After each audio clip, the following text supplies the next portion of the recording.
Hey everybody, talking about Pompeii, Wrath of Vesuvius, and or the volcano, for us rednecks who can't say those crazy words. In Pompeii, area control game, you've got your 6 different areas on the map. The game's split up into 2 phases. You've got the first phase where you're going to lay out all of your tokens and try to control each area so that you can score the points for those. And then everybody will score based off a mechanic. I'll show that to you in a little bit. And then there's going to be a second phase where the lava flows down from the volcano and your influence is removed by your enemies because they can control where the lava goes and which warehouses are going to be destroyed. So in each district, you're going to try to have as much influence as you possibly can to score the most points. On the first level here, these guys at the end of the first phase are worth, if you have the most influence on each section, or are worth whoever has the most, 6 points. Whoever has second most, 3 points. Third place, 1 point. Everybody else gets nothing. And then it moves up. So you've got 9, 5, and 2 for first, second, and third. And you've got 12, 7, and 4 for the top phase. Cool thing here is you can't, until the first row of the supporting 2 are filled in, you can't place anything above. So there's a little bit of cat and mouse strategy there on how do you want to where do you put your next token, because you're going to give your opponent the next spot available. And tiebreakers are based off who is in first place, second place, and third place. So if I have 5 influence and you have 5 influence, but I have one of my tokens here and you have a token there, then I have a tiebreaker. So that first and second and third spots are very important on how they get laid out. So the fun strategy in the game comes in your bid tokens. So in secret, you're going to be choosing and putting face down these tokens. So as you can see, you've got X's, 2's, 3's, 4's, and 5's. You're going to take this token, in secret, put it face down, and you're going to put it where you want. And everybody's going to go in turn order, putting in tokens as they want. Right, we're getting some stuff in here. Okay, and then like I said again, when this gets filled up here, now the next player that was in order could place here.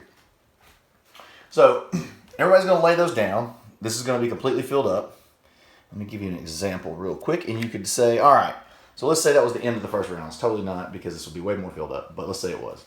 And we were scoring this. Now you have the opportunity to decide.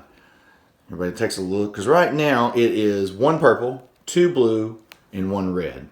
So blue is in the lead. They have 2 points of influence, because as they're face down, they're just worth 1 point.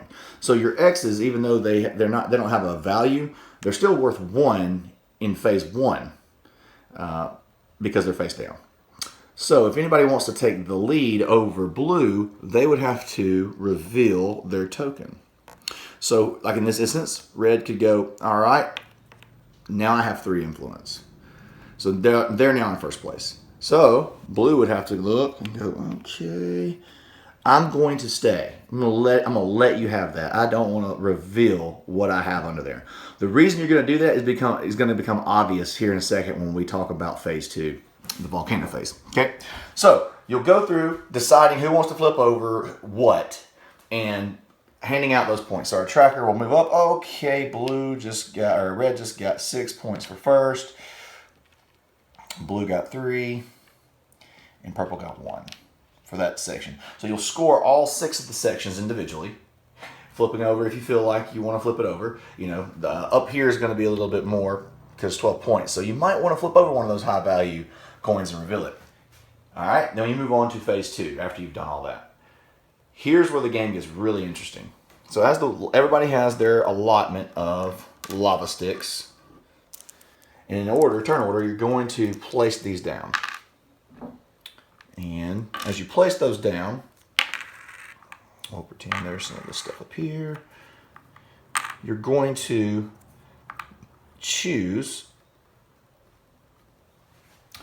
based off, as you can see, there's a little grid right there. You get to remove one of those. So let's say if I'm the blue player, I get to remove one of these 4 because the lava is here. So I'm going to pick this up in secret. I'm going to look and see how much it was worth, and I'm going to put it over to the side.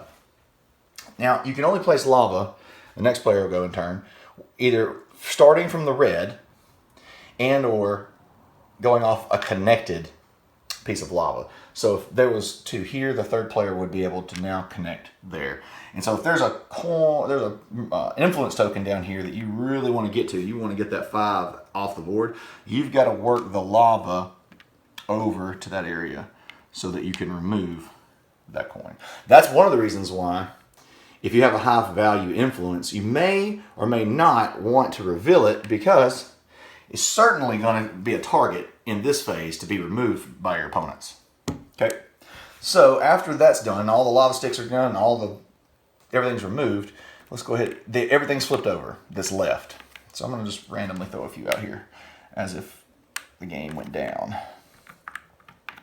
Pretty much nothing's going to be left up here unless you're betting on somebody putting an X up here. But let's say that one survived. Let's say that happened. Okay. All right, let's say this is all that made it through. Okay, so now you take it's not like it was before. It is based off of a multiplier of what is left. So you can look at this handy dandy card that they give you.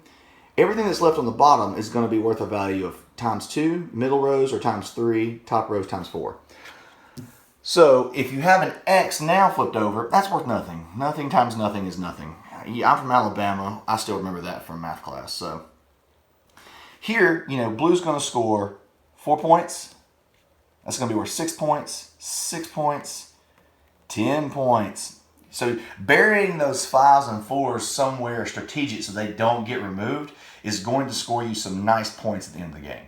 These things are going to be great for bluffing. I played a game where I saved all of my X's and loaded them up at the top, and it helped me win the 12 points in the first round.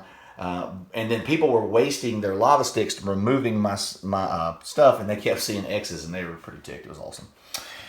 So these guys here, this would be ×3, so that's 6, that's 9. If you were able to sneak a high value in there, you 12 points for 1. That's awesome. And then if anything makes it, usually people just, every game we've played, have smoked everything that was up here because it's ×4.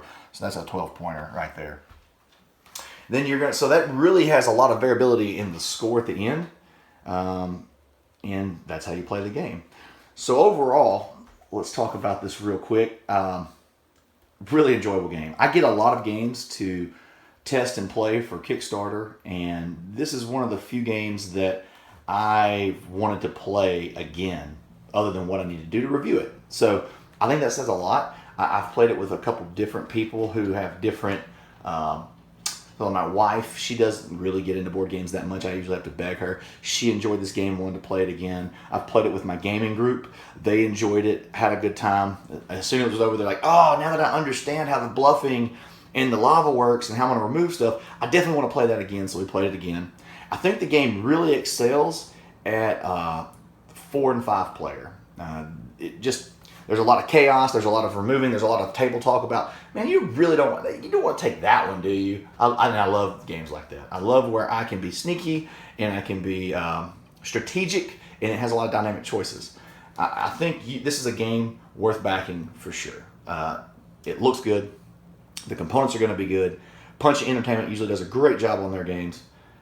I think this is going to be a solid game to add to your collection. It's pretty unique. Yeah, I give this 2 thumbs up, and I'm really looking forward to backing this on Kickstarter when it comes out. So, all right, guys, this is James with Kickstarter and Board Game Spotlights. Thanks for watching, and back up this good Kickstarter.